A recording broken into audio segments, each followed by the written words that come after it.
the crossroads of Atwood's mission and 1890 land grant institutions.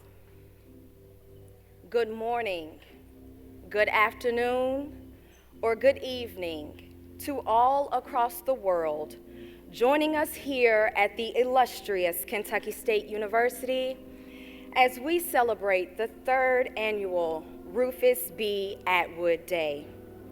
March 27th here on the Hill is identified annually as Atwood Day, where we memorialize and celebrate Dr. Atwood's contribution to Kentucky State as the 9th and longest serving president. He is best remembered for his civil rights and social justice activism. This year, we continue to honor this legacy by spotlighting Dr. Atwood's advocacy with Kentucky State University's land grant status, specifically highlighting food insecurities, food access, and health and wellness. This year's assembly will innovatively address past and current racial, economic, social, and educational injustices that plague Kentucky. Please welcome to the stage Mr. Kentucky State University, Christian White, as he brings us greetings.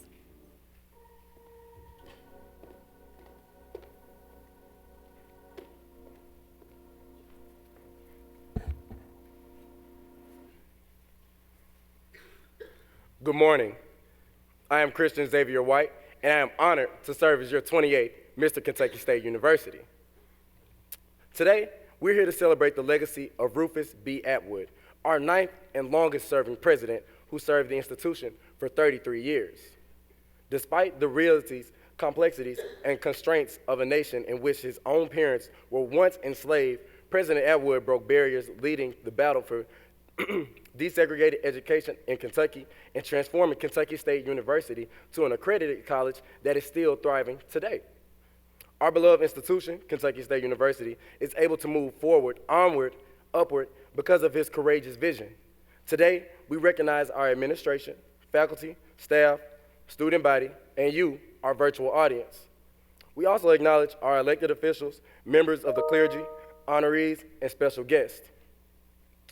Awarded a Bronze Star for bravery, Atwood is an example of grace, sustainability, and determination, all which make a strong thoroughbred. I welcome you all to ignite an attitude towards unwavering bravery.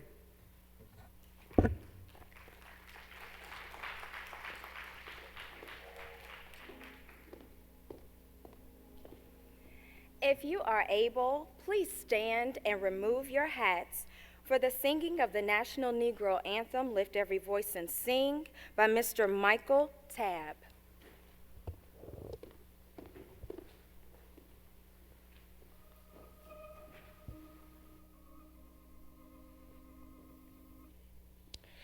Lift every voice and sing till earth and heaven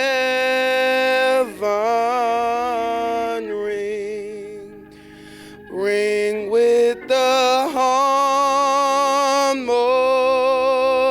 harmonies of liberty.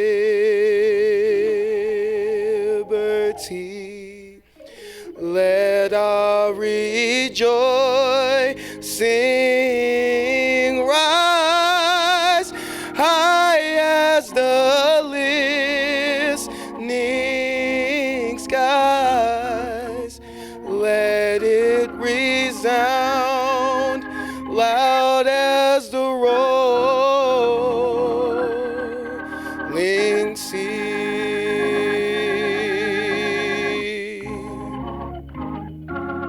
Sing a song full of the faith that the dark past has taught us. Sing a song full of the hope that the presence has brought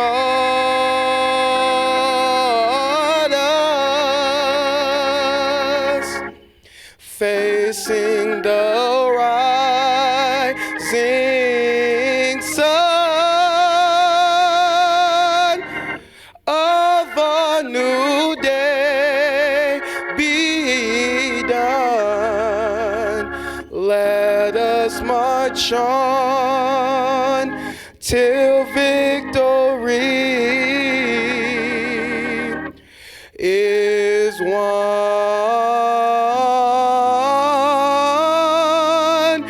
is won.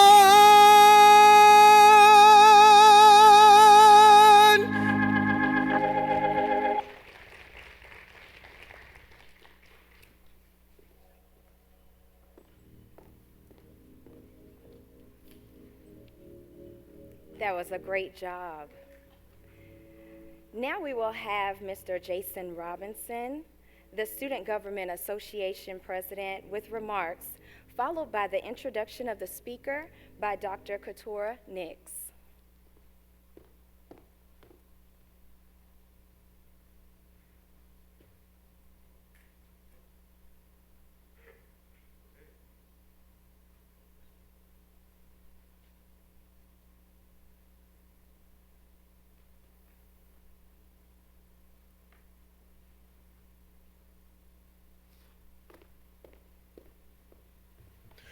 Good afternoon, good morning, everyone. My name is Jason Robinson, and I'm currently serving as the Student Government Association President, and I am honored to welcome you all here to our Atwood Association presentation.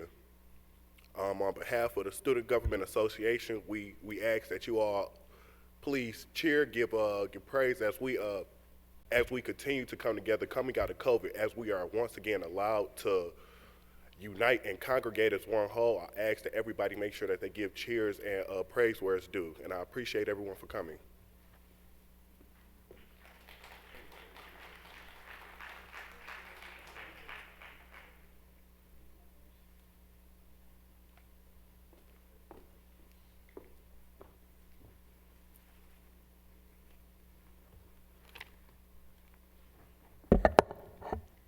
Greetings, Kentucky State University and friends. It is my pleasure to introduce the keynote speaker for the 2022 Atwood Day Assembly.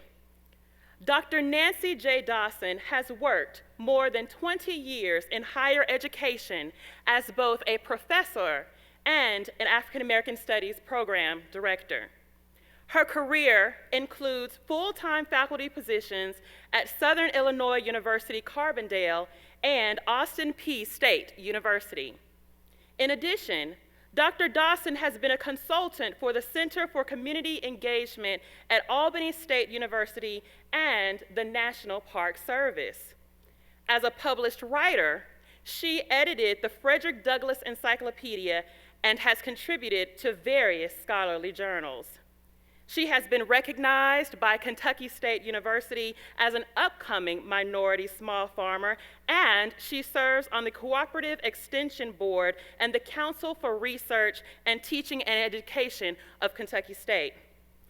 Dr. Dawson directs the Russellville Urban Gardening Project Incorporated, where she operates a small farm in western Kentucky. The properties on which the gardens are located have been in the African American community for more than 100 years. As director, she manages 2 farming education programs. One teaches elder women farming, and the other is a 4-H program.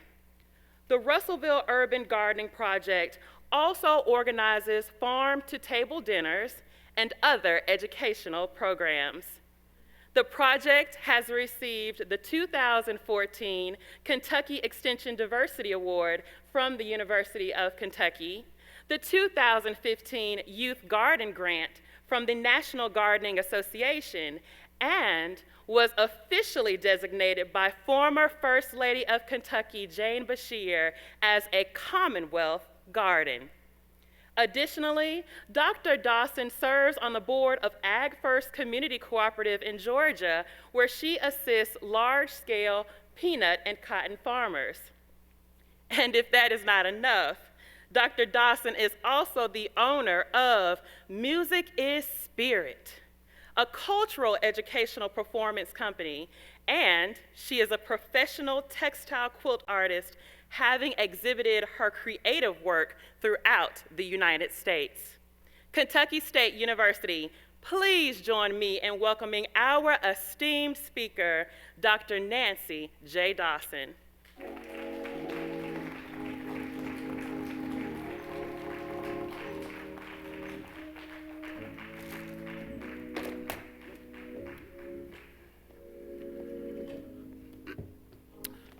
Good morning, everyone. And thank you, KSU, for this opportunity.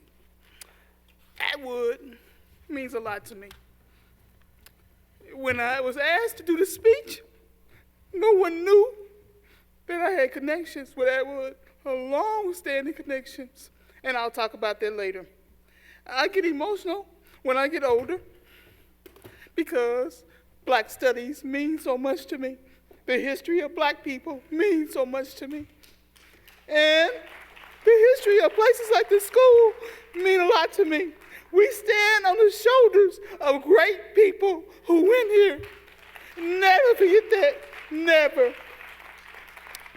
Now, when I was chair of the department, so I lectured a lot.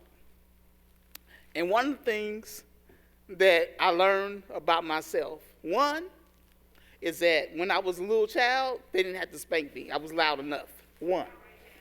Two, being brief is important. You know, one of the greatest speeches that was ever made was the Gettysburg Address. You know, it was only 271 words. So being brief is important to me, and I promise you I will be brief. But I will make a difference and give you something to think about. Our nation is in the process of confirming the first African-American Supreme Justice. And you all know it, right? The Honorable Ketanji Brown Jackson. Now that name, when I was a kid, wouldn't get you in the Supreme Court. It wouldn't get you in anything, because even if you had an African name, it was a problem for many people. But now we've come far enough where you can have that name and be a Supreme Court justice. So we need to remember her. Now, while watching the confirmation hearings, I was elated to observe as she eloquently acknowledged her past. In fact, Cory Booker had a speech about her the other day, and both of them, they was tearful, just like me, in acknowledging their past. Because I'm not that old, but I'm old enough to know that even talking about your past, acknowledging your history, could get you killed. That is something we need to remember. And all of you who are out there in cyber world, when I give this speech, in my day, we didn't do that, but now we do. So, you know, things have changed, but we still have a long, long way to go. So as I was watching Judge Brown Jackson, and I was listening to her as she talked about African Americans and standing on the shoulders of such great people, I thought about she stood on the shoulders of men and women who fought for change, who busted open doors, who suffered, but yet were resilient. It was people not just in her home of Washington, D.C., where she served as the U.S. Court of Appeals. It was a pyramid effect.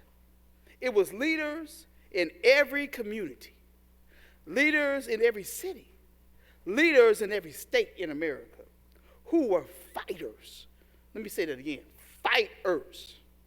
Even right here in Kentucky, Judge Brown Jackson stands on the shoulders of people like the great fighter, Muhammad Ali, the fighter, and Braden, who crossed the color line for racial justice. And if you people out there don't know these people, look them up.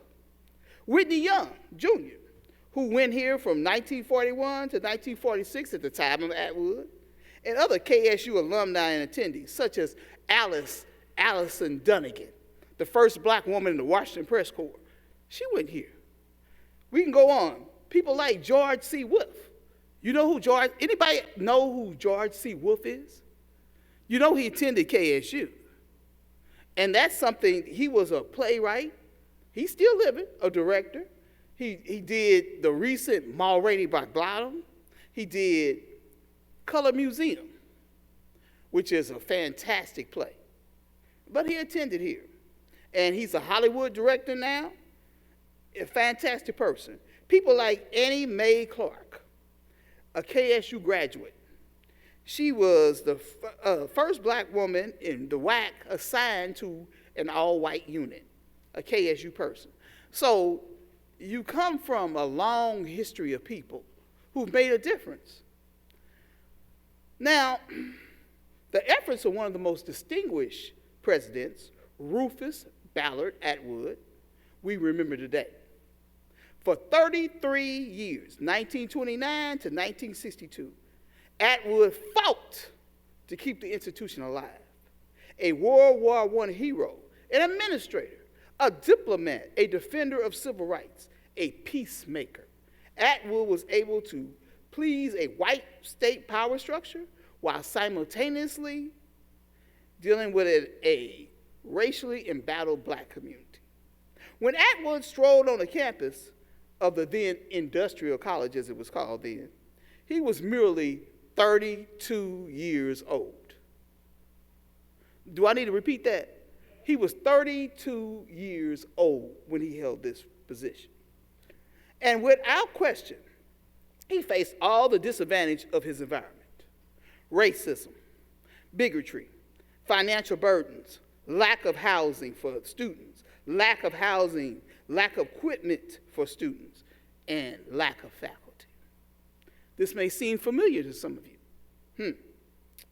But Atwood still promoted the interests of the college while advancing racial equality in the Commonwealth and the nation. How? It is what I have coined the Atwood attitude. Atwood attitude. Everybody needs to say that. An Atwood attitude.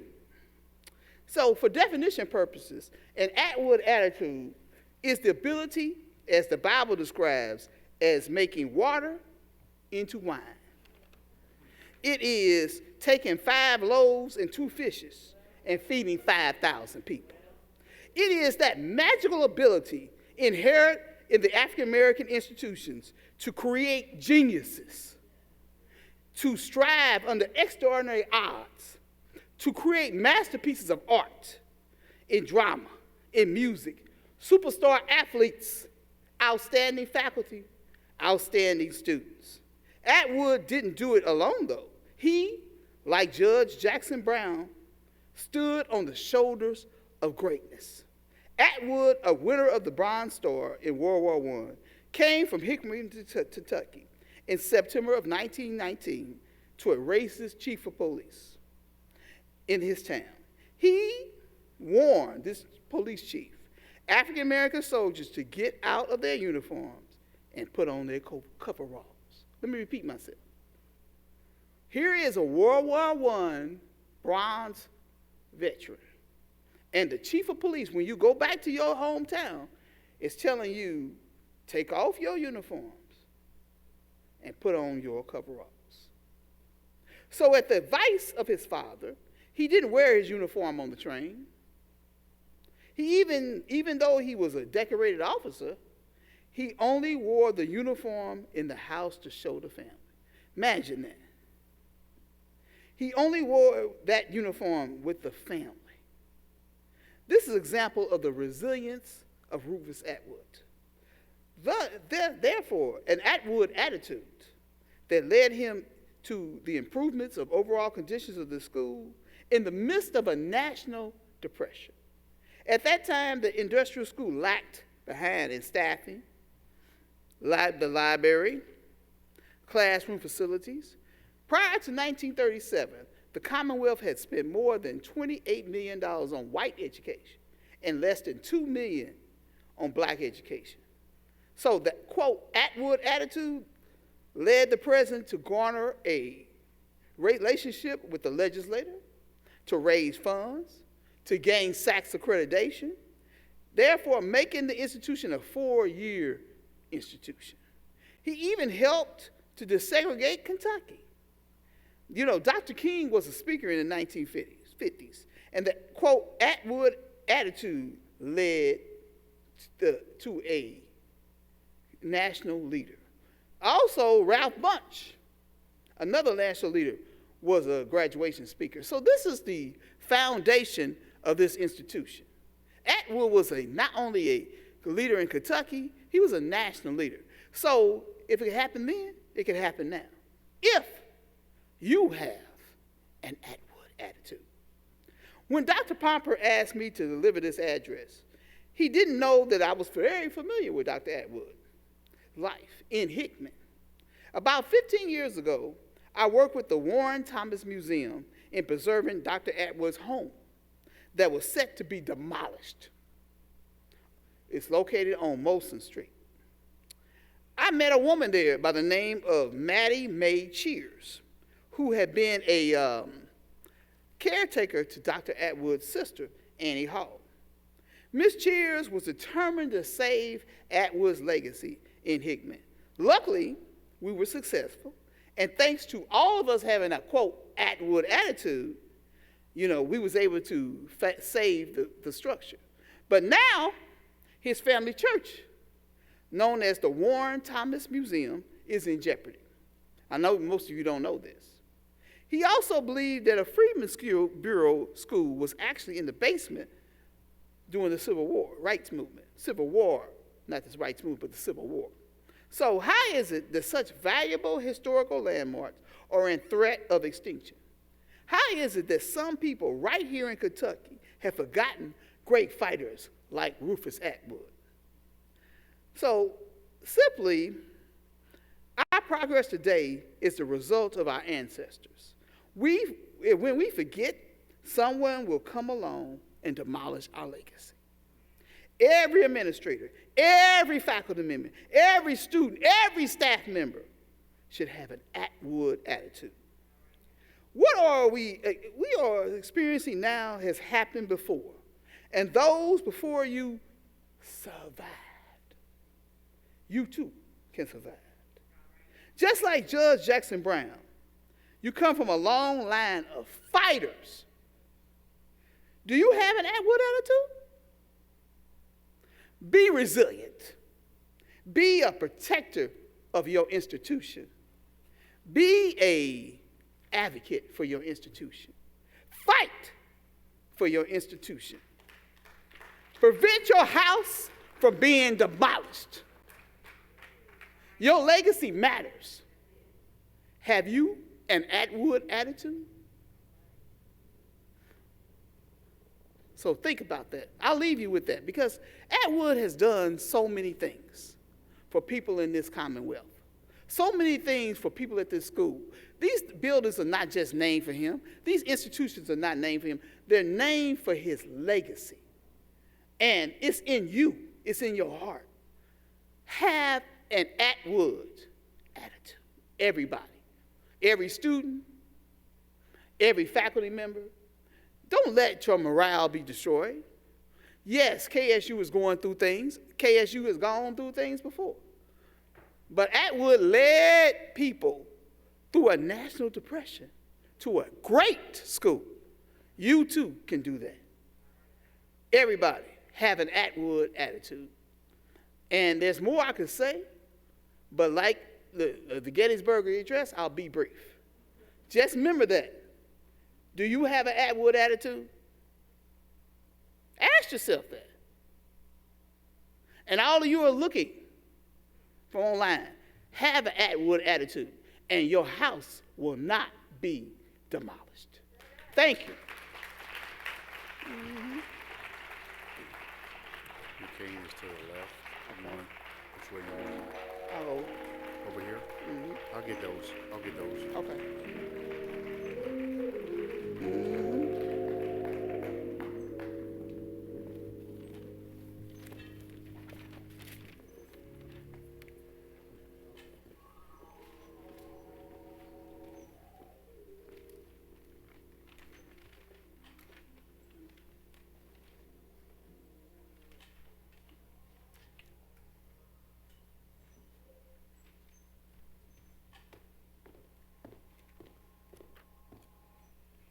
Can we please give another round of applause?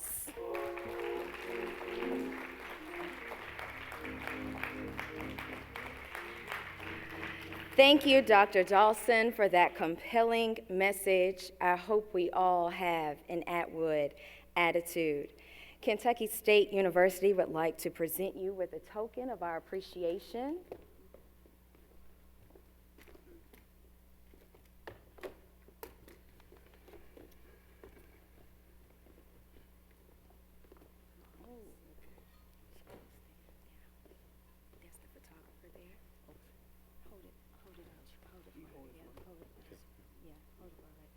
You got an Atwood attitude, brother? Oh, definitely.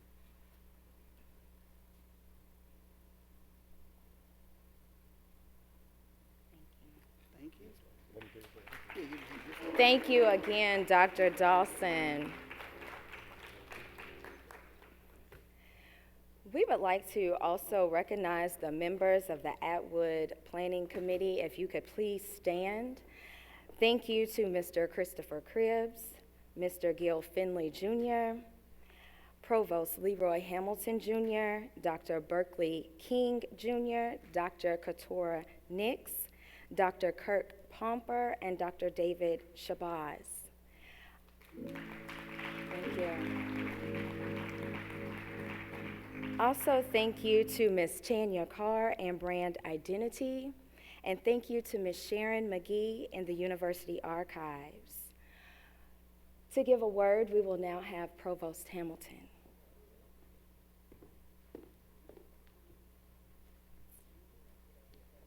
Thank you. I would like to take this time to thank Dr. Nancy Dawson for her informative remarks and encouraging words on this day that we commemorate and reflect on the leadership of Dr. Rufus B. Atwood, the 9th president at Kentucky State University. I would also like to thank again the Atwood Planning Committee for collaborating for weeks to assemble today, which was rewarding and certainly shows that it was very fruitful as far as their planning is concerned. And last but not least, I'd like to thank you, the faculty, staff, and students, for celebrating with us today the legacy and the accomplishments of Dr. Atwood.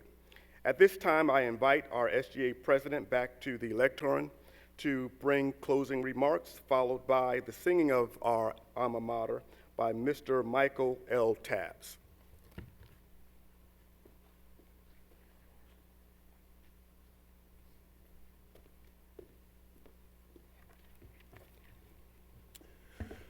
I am thankful for those who have joined us today. Kentucky State University is truly in a time of commemoration, both to our past and the work and life of Dr. Atwood and the trailblazers of today, such as Dr. Dawson. Our community has been impacted by their lives, and yet their inspiration for more work to be done. Almost any writings regarding Dr. Atwood include the word diplomat and excellence. Over and over again. That speaks to his legacy we are experiencing today. Kentucky State University students as a body, we receive the charge to continue moving forward, onward and upward in excellence.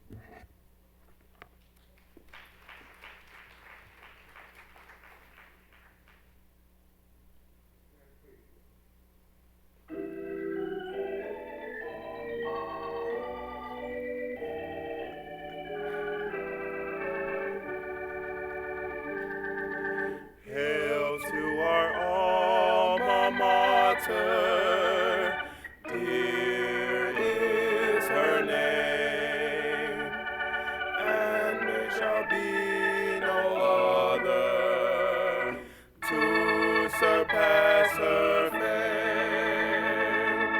Hers is the hand that guides us, us day after day, and you will stand beside us when we go on our way.